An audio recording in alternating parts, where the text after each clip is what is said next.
He's the man who's been called the nation's sweetheart, the doting dad, the gentleman who somehow managed to stay calm while the storm around him raged for nearly 2 decades.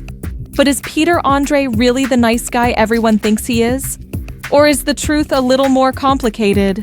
Before we get into the secrets, feuds, and family drama behind Peter's saintly image, make sure you hit subscribe right now, because what's coming next might just change the way you see both Peter Andre and Katie Price forever. Let's rewind to where it all began. 2004. The Australian heartthrob and the British glamour model meet in the jungle on I'm a Celebrity. Their chemistry was instant. A fairy tale romance, televised, commercialized, and immortalized on magazine covers. They married, had 2 children, and for a moment, it looked like love had saved them both. But it didn't last, because behind the glossy photo shoots and cheesy duets, cracks were already showing. By 2009, the marriage was over, and the war began. Katie Price took to interviews, talk shows, and magazines, hurling accusations about Peter's motives, his parenting, and his character. But Peter stayed calm, quiet, measured. He refused to hit back publicly, at least not in the way she did. And that silence? It made him look like the good guy. But also, let's be real, it was strategic. Peter Andre understood something Katie never did. That in the world of celebrity PR, dignity plays better than drama. Still, over the years, the nice guy image has been tested again and again, especially now with their daughter Princess stepping into the spotlight with her own reality show, The Princess Diaries. The show has thrown Peter and Katie back into the public eye and reopened every old wound between them.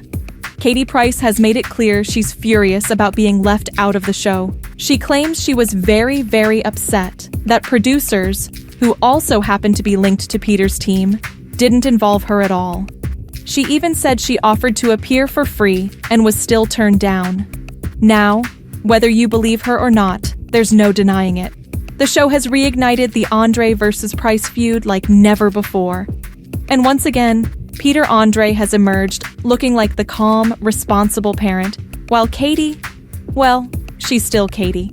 Peter addressed the controversy in a Telegraph interview, where he refused to talk about his ex, but spoke candidly about his so-called saintly image. He said, "Nobody's perfect. Everyone makes mistakes, but you get the measure of me by meeting me." Then he added, "Over time, you build a picture of someone." It's about consistency.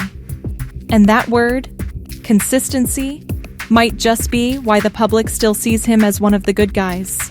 Because while Katie's life has spun from crisis to crisis, Peter's has been stable, steady, almost boring, in a good way. He's been married to Emily McDonough since 2015. They've got 3 children, a quiet home life, and a reputation for staying out of the tabloids. Meanwhile, Katie's been bankrupt, divorced again, arrested, and banned from driving, more than once. It's not hard to see why the public sides with Peter, but is he really that innocent? Let's be fair, Peter hasn't always been perfect. There were whispers that he used the good dad image for media gain, that he leaned into the poor me narrative after the split. And yes, he's made money from his clean-cut brand. The cookbooks, the endorsements, the reality shows where he plays Mr. Wholesome. Some critics say that's calculated, that Peter knew exactly how to play the long game while Katie burned her reputation to the ground. But honestly, even if that's true, can you blame him? When your ex spends years airing every private detail of your relationship, what choice do you have but to rise above it? He may have been strategic, but he was also smart. The feud flared up again in 2019, when a family court ruling placed Princess and Junior primarily in Peter's care. Katie was furious.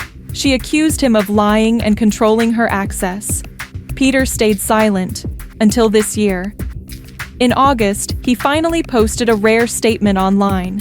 He said he needed to set the record straight on what he called repeated lies about their family situation. He wrote, "Unfortunately, there are many more lies and baseless accusations I have yet to address. Those will be dealt with in the coming months. That line hit hard, because for years Peter has refused to speak. Now he's hinting that he might finally expose the truth.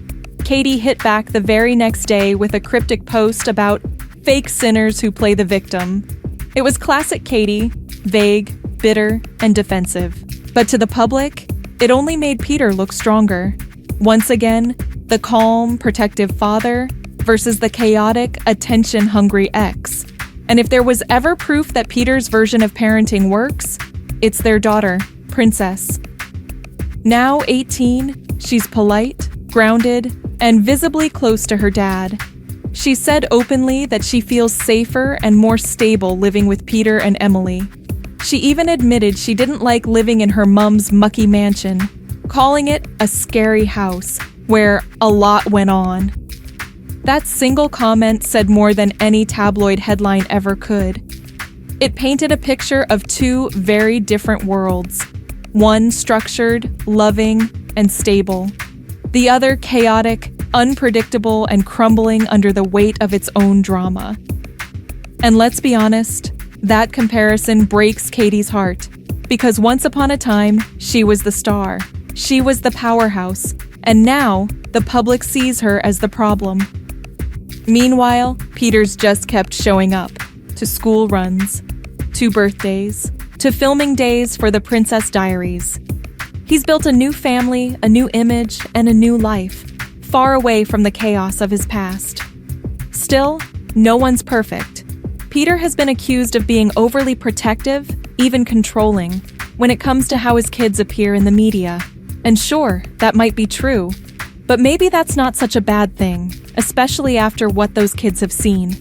Remember, Junior and Princess grew up watching their parents' relationship implode in public. They've lived through the headlines, the courtroom drama, the constant scrutiny. So if Peter wants to protect them now, maybe that's not controlling. Maybe that's just being a dad. Even Katie's own fans admit she's her own worst enemy.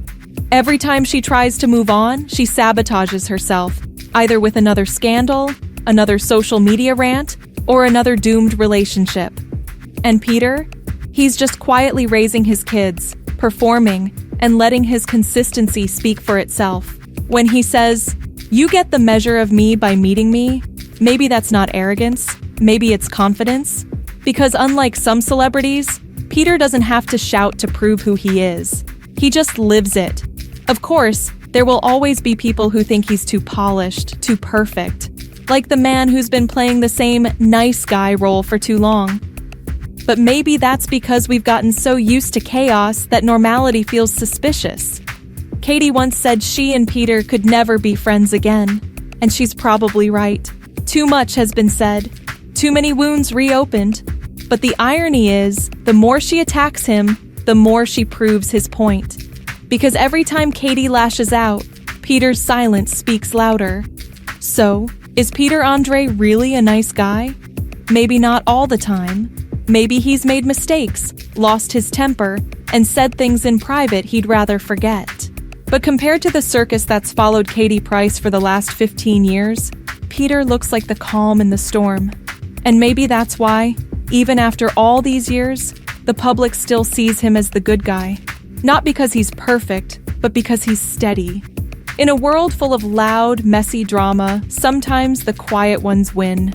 Thanks for watching. And if you want more behind-the-scenes celebrity truths, feuds, and family dramas, hit subscribe right now. Because on Celeb Scoopz, the stories are real, the tension's high, and the truth? It's never quite what it seems.